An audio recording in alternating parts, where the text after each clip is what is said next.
everyone. Welcome back to Routine English Podcast. We're so glad you could join us today. We have a great show lined up.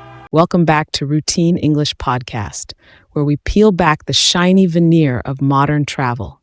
Alex, I need to ask you a provocative question right out of the gate. Hit me. I have my skepticism shield firmly in place. Have you ever wondered why booking a hotel room, a seemingly simple transaction, feels less like purchasing a commodity and more like playing a complex, high-stakes psychological game? Ah, the dynamic pricing rabbit hole. You mean the immediate, visceral frustration when you check the price on your laptop, switch to your phone 5 minutes later, and suddenly it's $20 higher? Yes, I've noticed the game. Exactly. That frantic rush, the little pop-up that screams, only one room left at this price. It's engineered panic. It's the hook. And that's what we're dissecting today. How the hotel booking industry trains us to overpay for anxiety. That's a powerful statement. We're talking about dynamic pricing models rooted in sophisticated algorithms that track everything: your location, your browsing history, your device type, and even the presumed elasticity of your demand based on past behavior. It's invasive yield management. 2 decades ago, booking a room was calling the front desk, perhaps checking in AAA guidebook. Now we navigate a labyrinth of acronyms: OTAs, meta search engines, rate parity clauses, loyalty tiers. Let's define the terrain quickly. The battlefield is dominated by OTAs, online travel agents, like Expedia Group and Booking Holdings. They own the vast majority of consumer search traffic. They act as the gatekeepers. And here's the context bomb. The average commission an OTA takes from a hotel for your booking is somewhere between 15 and 30%. 15 to 30% just to send a customer down the digital hall. That's staggering. And yet the consumer, the traveler, perceives the OTA as the place where they get the best deal. It's an illusion of comparison.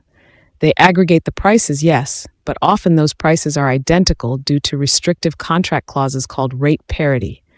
The hotel agrees not to undercut the OTA's price publicly. This is where the debate must land. We have 2 primary booking methods: direct through the hotel's website or indirect through the OTAs. Sophia, you often lean toward the path of least resistance. Why do you still use OTAs, knowing they cost the hotel so much? It's comfort and reliability, Alex. I use Booking.com or Hotels.com specifically for the reviews. They aggregate thousands of genuine, if sometimes hyperbolic, experiences. When I'm traveling somewhere completely new, the sheer volume of data makes me feel safe. Safety through aggregation. I understand the psychology, but you're paying a hidden convenience tax. When you book via an OTA, you are immediately considered a less valuable guest by the hotel. Oh, come on, that's overly cynical. A booking is a booking. It's not. Think about it from the revenue manager's perspective. If you book through Expedia, the hotel just lost 20% of the room rate. If a guest booked directly, the hotel retained 100%. If they have 2 identical rooms left, who gets the upgrade or the better view when inventory is tight? The direct booker, every single time.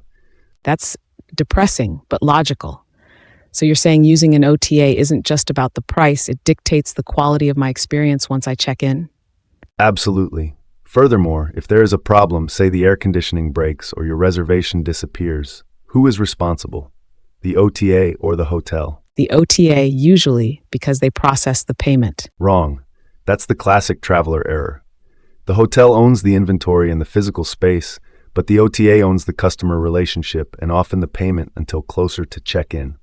The hotel often tells you to call Expedia, creating a bureaucratic nightmare between 3 parties: you, the OTA, and the hotel. I've been stuck in that 3-way customer service hell before. Hours on hold, fine, point conceded on the servicing nightmare. Let's pivot back to direct booking. The reason hotels push loyalty programs so hard, Marriott Bonvoy, Hilton Honors, is explicitly to bypass that commission. They incentivize you to book direct by offering free Wi-Fi, late checkouts, and points. But Alex, the prices are almost always identical. You yourself brought up rate parity. Why go through the mild inconvenience of signing up for a loyalty program if the initial listed price is the same? Because rate parity applies to publicly listed rates. It does not apply to things like member-only rates, package deals, or corporate discounts. If you log into the hotel's site, you will frequently see a member-only rate that is 5 to 10% lower than the public rate offered by Expedia. Aha. So the loophole is membership. They meet the parity requirement publicly but create a hidden private price for registered users. Precisely. That's your true saving. If you travel more than once a year, you should be loyal to one major chain for points accumulation and the immediate member-only discount. I suppose that undermines my reliance on Booking.com for every single sporadic trip. I'm trading long-term benefit for short-term visual convenience. You are trading the chance for a better room, better service, and future free stays. Yes. Now let's introduce the big twist, the thing that changes the entire game for the savvy traveler. I'm leaning forward. Give me the hidden map. It's called the guerrilla booking tactic. It combines the safety of an OTA with the leverage of direct contact. Intriguing. Step 1. Find your ideal hotel and use the OTA to book a fully refundable room. This locks in the price and the dates, but more importantly, it makes the hotel aware of your interest through a channel they have to honor. So I'm using the OTA as a cheap temporary placeholder. Exactly. Step 2. Immediately call the hotel's front desk, not the central reservations line. Get the number for the actual location. And what do I say to the front desk? You say, "Hello, I currently have a reservation through Expedia, but I am very loyal to your brand, and I was wondering if you could beat the rate if I canceled with Expedia and rebooked directly with you right now."